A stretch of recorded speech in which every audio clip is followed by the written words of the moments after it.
Okay, great. So, of course, it's very ironic that game theory is sort of like is trying to run away from its normative death of sorts. But I think what I want to elaborate more on is how this idea of game theory is understood in modern economics. So just to give you an idea, just to remind you of what we've done in our past courses, we've had the Cournot model, the Bertrand, Stackelberg, hoteling, and the principal agent model.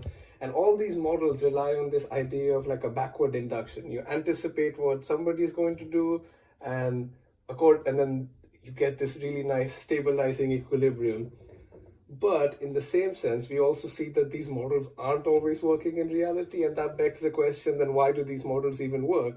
And then we found an interesting parallel with the scholastics, where that game theory is sort of informing the economists the same way the church was informing the scholastics, in that for example, you think about a politician and they say, well, if they just competed a bit more of a quantity and anticipated what the other person did, they would have maximized profit. Or even with an individual, if they really did the Lagrange optimization correctly, you would have maximized your utility. And that's not very different from what the church was telling the people at the time, that if you have to be a good Christian, you need to follow these rules in the Bible.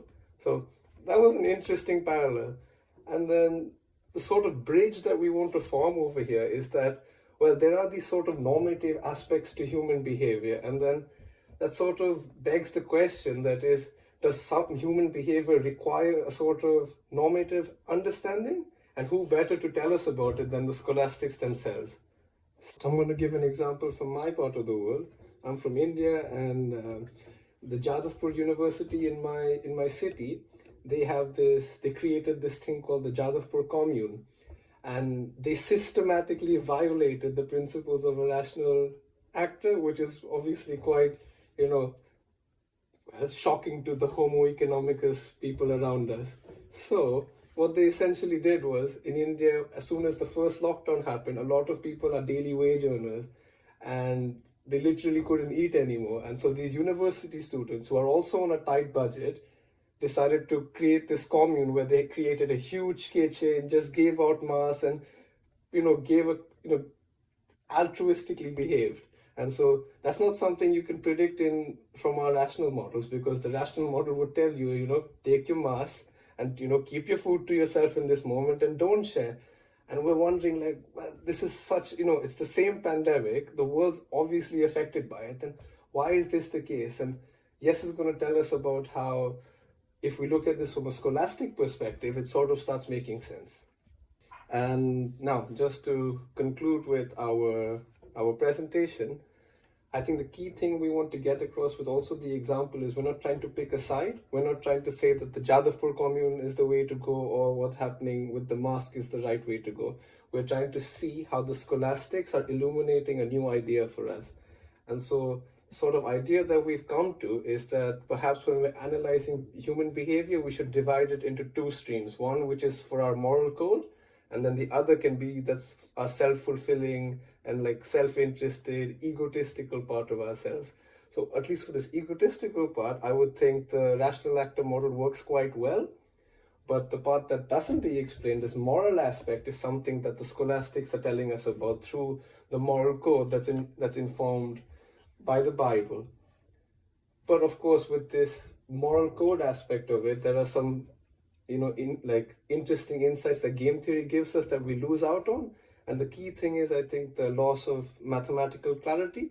So with game theory, it's almost, whatever anyone predicts, you can just go through the mathematics and you can see, okay, these people have come to the conclusion very systematically. But if you consider a sort of moral code that's informed by the Bible, it easily becomes a bit gray. So of course, that's up to your epistemological desires and preferences, but I guess that's something to always consider. And finally, I want to talk about how to look at economics as like a Lacatosian research program. I think if you guys remember from economic methodology, we sort of looked at how there's an inner core and an outer core, and we should sort of keep a positive heuristic and sort of critique the outer core and not doubt the inner core of utility maximization.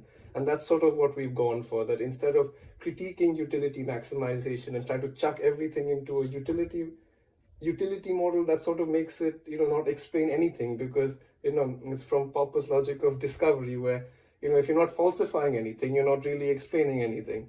So yeah, I think with these things in mind, moving forward for us as economics students, it's important to keep in mind that perhaps in some different circumstances, it's useful to look historically, mainly for us, the scholastics, to gain a new perspective. And just to round it all off, we have a question for you all. Do you think that because we are economic students and whatever we've been trained in, our teachers have read similar textbooks as us, and then we're reading the same textbooks as them, is this whole presentation just sort of us trying to make sense of our biases, or is it something else? We would love to know. And thank you for listening.